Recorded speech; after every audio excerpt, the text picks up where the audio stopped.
Hi everyone. Thanks for coming to this session. Creating Nimble Drupal systems, transforming a Drupal team in 6 months. There are other talks going on right now, so if you're in the wrong session, feel free to leave. You won't make me mad, even though there are only 5 of you. And please do stop me at any point if you want to ask any questions. Here's the agenda. Quick introduction. Why are we here? Kind of tell you why I think we're here and what the story's about. What are Nimble Drupal systems? I'll define those. I'll go through the 6 months of transformation and talk about what I think the secret sauce is and how you can do that too. And how asking for help is usually the hardest part of a transformation. And Q&A, but please stop me as I'm going. I'm happy to have a discussion. So, hi. My name is Ivan Stegic. I live in Minneapolis. I have a background in physics and in psychology. I worked at large corporations and at a startup company where I burnt out and then decided to start my own company, kind of by mistake.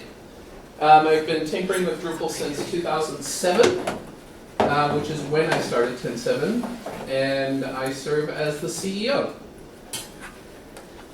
10.7, we are a fully remote, values-driven UX and Drupal development agency headquartered in Minneapolis, Minnesota. We are a 14-person strong team, and we're headquartered in Minneapolis, but have people and staff that work across the contiguous US. Our mission is to make things that matter. We are a values-forward company, and we look for clients and partners who share our same motivation to make the world a better place. And what does that look like? It looks like these missions that these clients of ours have. No one should go hungry. Second Harvest Heartland. Educate women to lead and to influence. St. Kate's University in St. Paul. Inclusive, powerful engagement with history from the Minnesota Historical Society. Relevant, high-quality education in a collaborative and sustainable environment. Western Technical College in Iowa. In Wisconsin, I'm sorry. It's southeast of Minnesota, the Twin Cities, and I always think it's Iowa. Promote economic, social, cultural, and environmental progress of Oregon State University. It's much easier to try to realize your own mission when you work with other companies who share the same direction or the same idea of where you want to go. So why are we here? This talk is fundamentally a story of how we helped a closely knit team inside a state government department transform their existing site and themselves. And I think the words that are really important here are we helped a team inside government transform their Drupal site and themselves. And if we boil it down even further, we kind of just helped a team transform. And those are powerful words, and I want to kind of define what I mean by them. The department I'm talking about is the Department of Health at the state of Minnesota. Their mission is to protect, maintain, and improve the health of all Minnesotans. Quite a noble mission, definitely something that resonates with us at 10.7, with some of the team members who are actually in Minnesota. It's important to them because they're constituents as well. I'm a constituent. But what does transformation really mean? What does it mean to you? What did it mean to the Department of Health at that point in time for those people? Did it mean a faster site? One that's easier to navigate?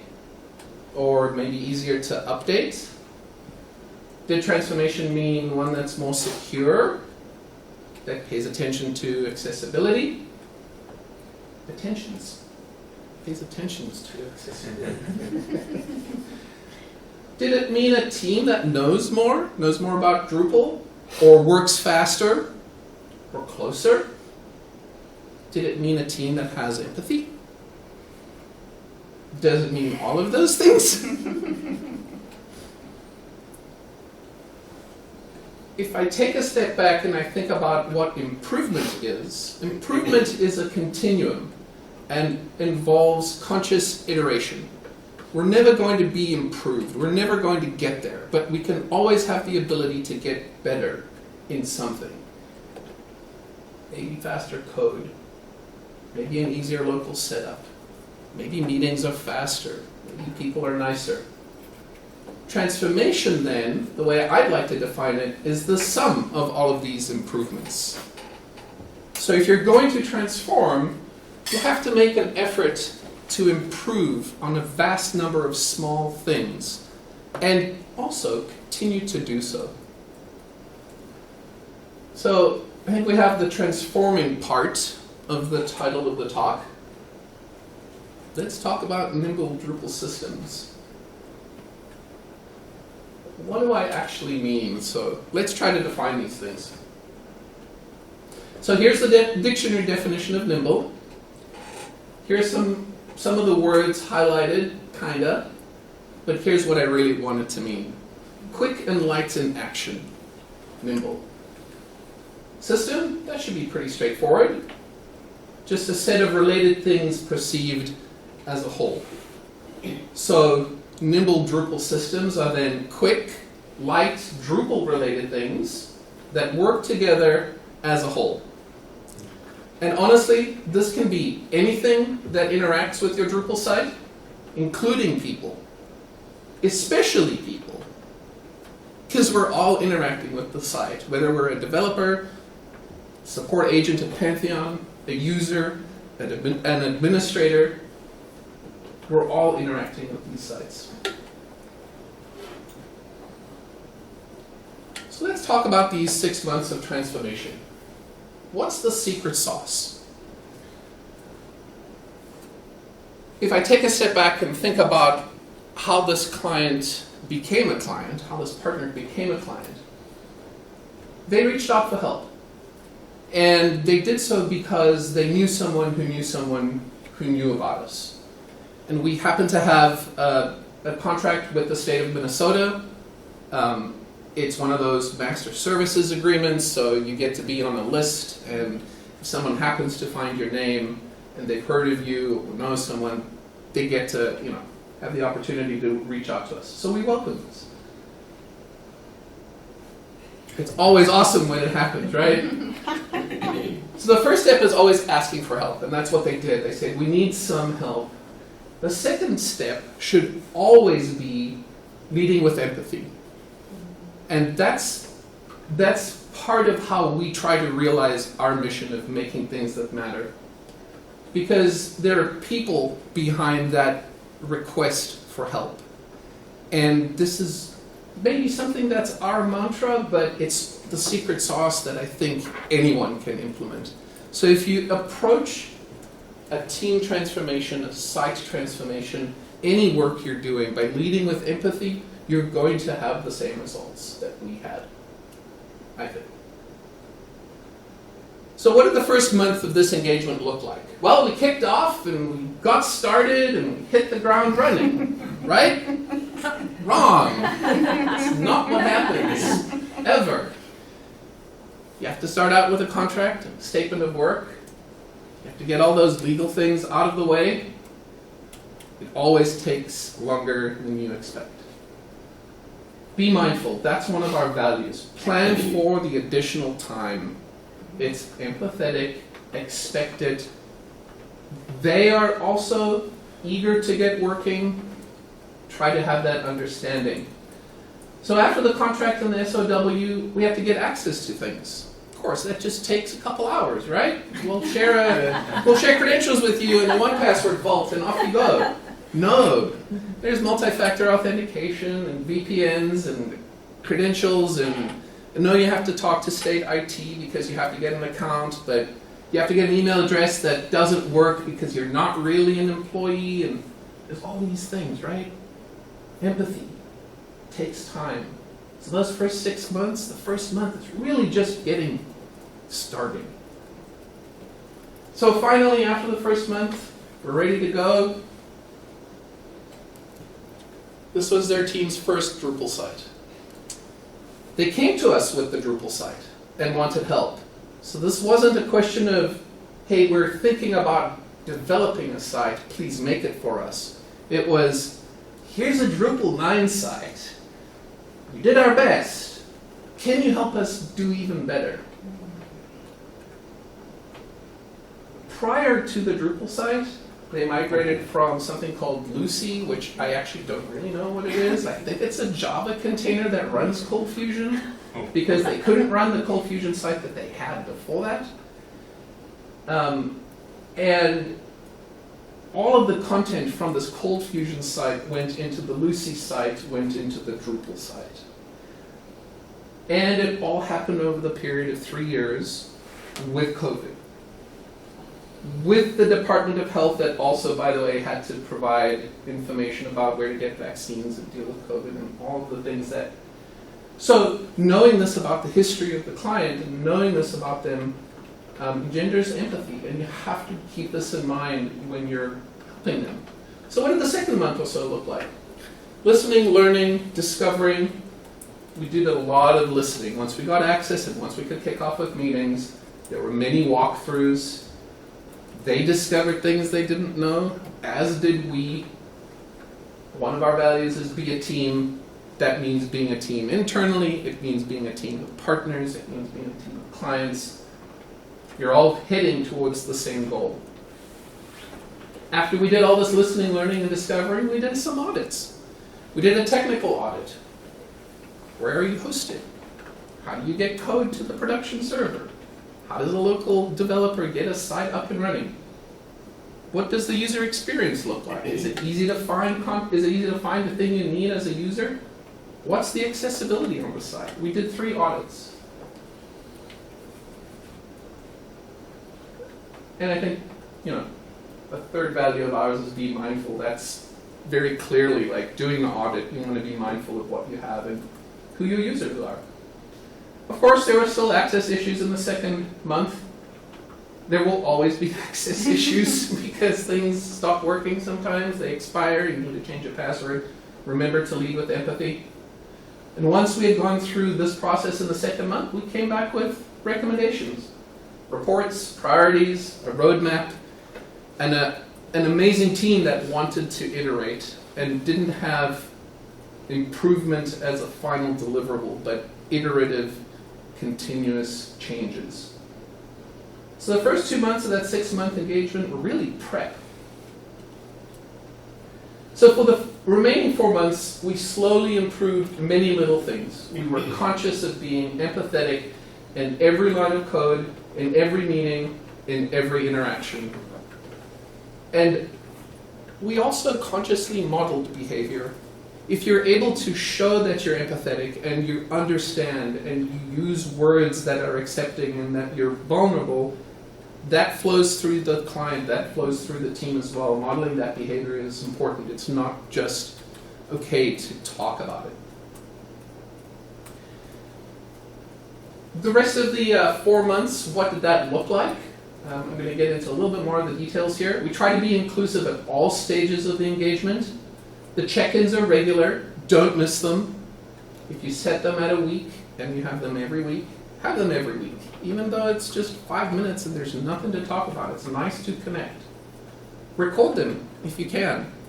If someone's missing a meeting because they had an emergency at home and needed to go pick up a kid, they can always catch up asynchronously using that recording. Use the tools that work for everyone. This gives you the least amount of friction. We happen to be a Slack company that uses Zoom. We use Jira, we use Google Docs. The state of Minnesota, they use Microsoft 365 and Teams and the VPN system that they use. It makes no sense for us to force them to use our systems. Do whatever is the least amount of, causes the least amount of friction. Keep notes that are easily accessible to everyone. Keep them with your meetings, keep them in the same place. Let people know that you've published them. People work whenever they feel like working, and being asynchronous as much as possible is a good idea. They are hosted at AWS. They're internally managed. They have some strict security requirements as a result of the fact that they are AWS, as a result of the fact that they are a target for ne'er-do-wells. But these things that are these strict security requirements actually force best practices for DevOps. And as a result, you might not have a fancy UI from Pantheon or Acquia, but there are other things you have to be worried about and other things that you can do. We improved the ease and speed of use for their multi-developer and multi-branch work, even though we didn't have Pantheon. We worked with them to come up with a Git flow process that works for them. And even though they didn't have real-time multi-branch environments, we worked within their framework and within their systems. And of course, all of these systems are Drupal systems. They're touching a Drupal thing. They're a Drupal system, in my opinion. All right, a little more detail on the Nimble Drupal systems that we implemented.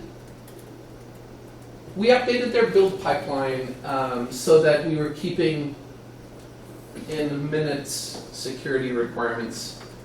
They had a Bitnami image that was giant and wasn't really doing the things that they wanted it to do. So we retired that image in favor of some more performant containers.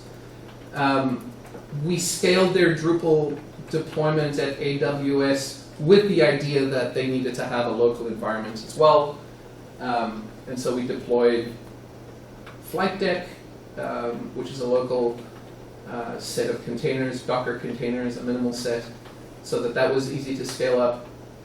They had a bunch of languages that came with the site by default, scripts that showed up in the old folders in the old Cold Fusion site. There were files that just didn't make sense. We just did a general cleanup of those systems. And then they had a major set of PDFs on the old Lucy Cold Fusion site that were not actual file objects in the Drupal system. And so we wrote a migration that migrated all of those files from the old server into Drupal. Remembering that documentation is critical in all of these Drupal systems. Write about everything you do. Make sure it's accessible. It's a way of being inclusive. All of this to say that these are systems now that are working together for people to shine. And also Drupal. Because their developers now have the ability to show off the work that they're doing. They're more efficient. They know what the standards are. We helped with more than just the code. We helped with their UX as well.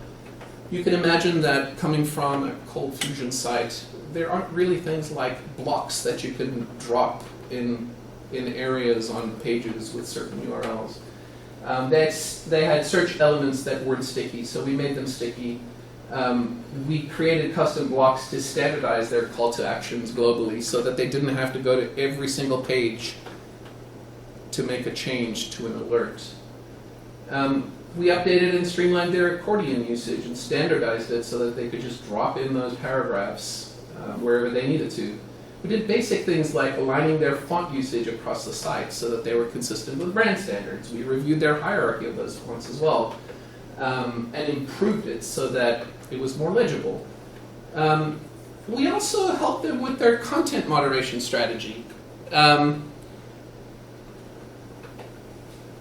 This is a human problem and not a code problem. It requires a human solution, and very often we try to deploy a Drupal module in a certain way to solve a problem we think there is, instead of doing the reverse, which is look at the human problem and then deploy a Drupal system to address that. They had all content editors with edit and admin access to every node on the site. And that just didn't make sense. So that was an easy thing to change. We didn't try to change the problem to fit a Drupal module. We tried to design the system so that it addressed what they were having as an issue. Towards the end of the engagements, we did some workshops. We did a tag strategy workshop. We started out by doing an inventory of all their tags. They had over 1,000, which isn't great. We helped them cut that down to less than 100. We thought about them in terms of primary tags and secondary tags. And I think that bullet was probably the most important thing, because all those editors that had access to changing content could also change tags. So we moderated the access to the ability to change taxonomies and tags. And then remember, this came from a Cold Fusion site. So everything went into one basic content type. And so we changed that. And we suggested new content types and started to write migrations away from that single content type. It makes sense if you have news items that are in a basic type, take them out, put them into a news content type. We also did accessibility work, did an audit of their production site, remembering to be mindful and inclusive. And we did that not just for the user, but for the admin tool as well. Oh. That sounds like my alarm. No, it sounds like my alarm. I thought it was me. And as we went through this accessibility audit, of course, we categorized them into critical and non-critical things and tried to address the critical ones as soon as possible. And then we did minor things that were obvious changes that we could have a very quick, high impact with, like making alt tags required and writing some simple documentation that says, here's the purpose of the alt tag, this is why you should be using it. Don't hit save and not use it, make it a required field. And of course, we also fine-tuned their image size and clarity settings. They, unfortunately, you could upload a 10 megabyte JPEG if you wanted to. But it's just these little small things that you can make that site that much better by implementing all of these things. All of this to say that in this engagement, transformation was a multifaceted approach to improving as many systems as possible, both people and Drupal.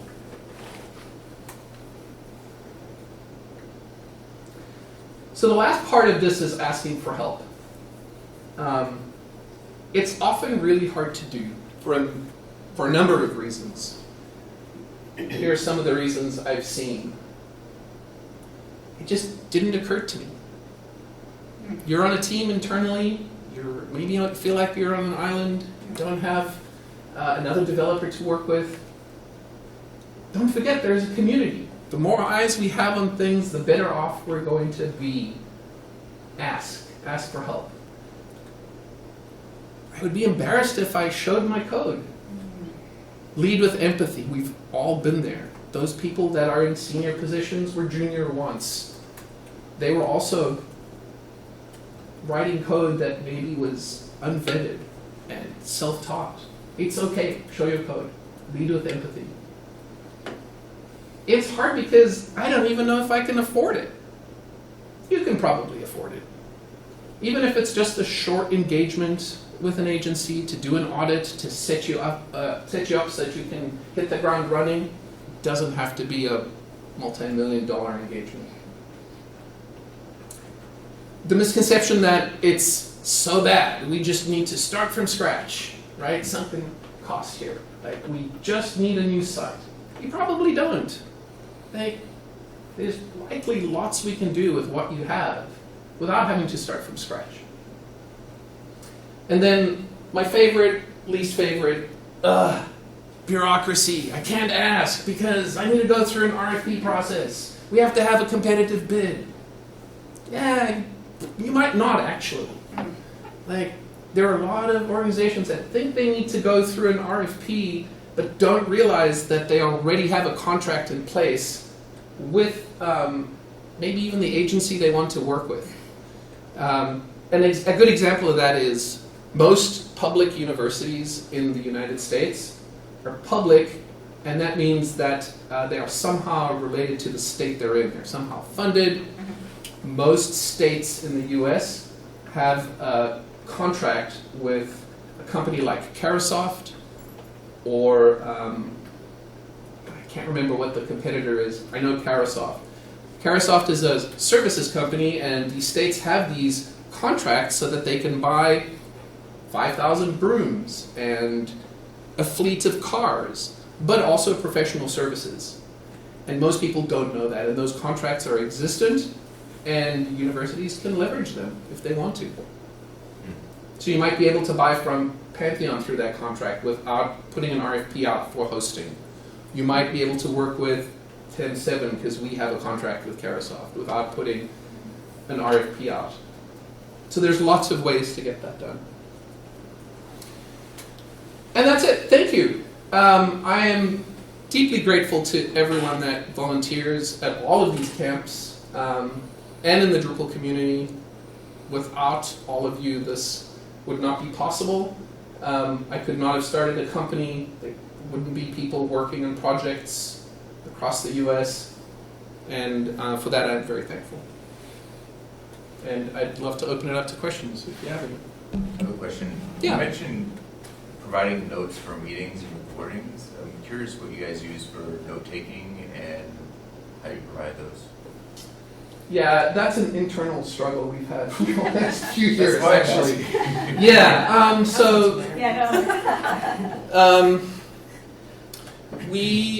so I want to talk about video first. So we were a Zoom company, and are a Zoom company, but we spent about 9 months being a Vowel company. Vowel was this video platform that unfortunately went out of business, although they claim they're still in business. We were there for 6 to 8 months, and then the reason why we loved Vowel was because it recorded by default, it stored everything in one place, transcribed everything, and then it had a really easy search interface for all videos. Wow. And it wasn't expensive like Gong, which really you just use for sales process recordings. And I wish that Zoom had a better interface the way that Val did, especially the cross-search. Yeah. The reason why I think that's important is there is always going to be a time when you remember someone saying something. But which week was it? But which week was it? What notes were they in? Did they even get captured? Yeah. And that search across videos is like the best. So Zoom has something, but it's not great. As far as notes are concerned, we keep a Notion dashboard for every client, and then we put notes by week in Notion. And Notion is exclusively for clients and non-technical documentation, so our clients all have access to that. Mm-hmm. We also send emails out after a meeting with a PDF of the notes, Okay. so that it's memorialized in a meeting as well, or in an email. And then as far as technical documentation, we try to keep that as close to the code as possible. So markdown files and repos. We're actually in the process of moving most of our content that was previously in Notion that was technical to markdown files, but that's where the default is. Actually, that reminds me, we use HackMD, which is a website for both Talking Drupal and some of my clients, because it's markdown, Yeah. but you can give clients that don't know how to commit stuff access to it. Oh. You can do GitHub too, but sometimes GitHub is intimidating too. Yeah. And then they have an API, so I have scripts that will just grab the API, like when we need, I don't do it all the time, I guess you can do it in CA. It just pulls down the latest documentation and puts it in the project. So it is close to the code, but you give access to Other people? other people. I completely forgot. HackMD, you said? Yeah, hackmd.io or hack.md, I don't remember. It's kind of a startup. There's been a couple of stability things over the last couple of years, but pretty rare considering how much they use it. So, Thank you for that tip. I actually forgot that I did that. You said you introduced a lot of content types. I'm a content strategist. How did that go? And how was it trained to the team at Minnesota? Was your team responsible for that, or were you kind of a train-the-trainer situation? So state government is really slow. And so we were able to implement one content type change, the news one. Most of the work we did was in the UX and content strategy and evaluating what they had as a base, and then providing recommendations. The news type was really easy. Yeah. The tags were really easy. The larger issues of how to split up the content in those basic pages are more complex, and the problem is ongoing. So unfortunately, I don't have a good answer. I understand. Totally. Thank you. Sure. Yes. So you were talking about how you weren't using Pantheon or Acquia or anything, and you Yeah. were talking about not having any kind of preview like for your PRs and stuff. Have you looked into anything like Tugboat or anything like that to do that kind of thing? Lullaby Yep, person yep, selling me Tugboat. I love it. I We had do to bring use it up, yeah. we do use Tugboat. We are a Tugboat customer. Oh, you are? Okay. We are. We couldn't use it with them because of some security requirements Okay. they had, but I think that's going to change. So we'll be introducing it as soon as we can. Nice. Trust me. Tugboat's great. Yeah. Anyone else? Oh, I do have another content Oh, strategy question. yeah. So for content folks, do you have strategists at 10.7? And did they work directly with the client to like, I mean, okay. Yes. It's great to tell clients, like, hey, audit your stuff and like maybe throw some stuff out. They don't always love that, right? So how did your strategists work with, because they probably had a ton of content, right? Oh, they had a ton of It was content. way Yeah. time to retire. Yeah. How did your strategists work with them?